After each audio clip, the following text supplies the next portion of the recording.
This is a real challenge for the country. On the one hand, we have a very significant security challenge that America faces, and we have programs that are effective.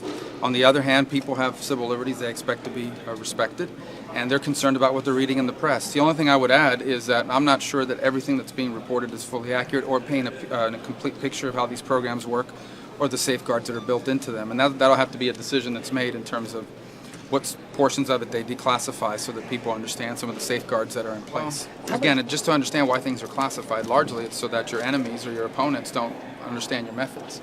And so you got to be very careful about what you declassify. It's not about keeping things from people. It's quite frankly, it's about protecting the integrity of these programs so that the enemy can't evade them or undermine them. So, that's always the concern with classification.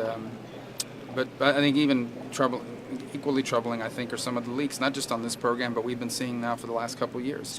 And unfortunately, I think the government went in the wrong direction in terms of trying to solve it. They went after the press instead of going after the leakers. You're also concerned about the accuracy, though. I mean, where's the... Well, I just say that some of the media accounts that I've read, based on some of the leaks, do not paint a complete and accurate portrayal of how the programs work or how some of these safeguards that exist for the programs work. And I think that'll have to be a decision that the proper authorities make in terms of what portions of it will be declassified so that they can calm some people's nerves with regards to how the programs work. What are the reservations people have about contracting? Obviously, you need people to contract, but is there a level that goes too far with this? Well, I'm not prepared to say that. Obviously, that's one of the things I hope we'll focus on. But I think that's been an ongoing concern, not just with contractors, but with access to classified information in general, because of the number of leaks. I mean, I kid you not, there are days where I'm reading about it in the press before we're reading about it in the committee. And I think we should be concerned about that. Not, again, because we want to be the holder of secrets, but because there is information that when it's revealed, actually reveal to our enemies how we're gathering that information. But, we'll have to, that was an ongoing challenge. Speaker Boehner called whoever was responsible for this a traitor this morning. Would you agree with that assessment? I think, again, anybody who reveals classified information is doing, is undermining our intelligence programs. Now, I can envision moments in our time in history where if those programs are being abused, someone may feel they're being patriotic.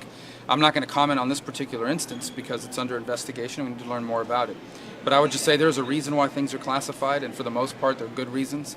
And I think people who have access to that information have an obligation to keep it that way. And if they feel like they can't live up to that obligation, they should resign their position. As far as this instance is concerned, I think I'm equally concerned by the fact that some of these so-called leaks are not, the way they're being portrayed do not completely and accurately portray some of the safeguards that are in place. I'm not saying that if those were revealed would make everybody happy, but I certainly think would make people feel a little bit more comfortable with the way the programs work. But look, we're trying to stop really bad people from doing really bad things to millions of Americans, hundreds of thousands for sure. And we have these programs are effective in that regard. But they, if not properly managed, you could foresee how they can be abused. So we're going to have this ongoing challenge now and in the future to balance those things.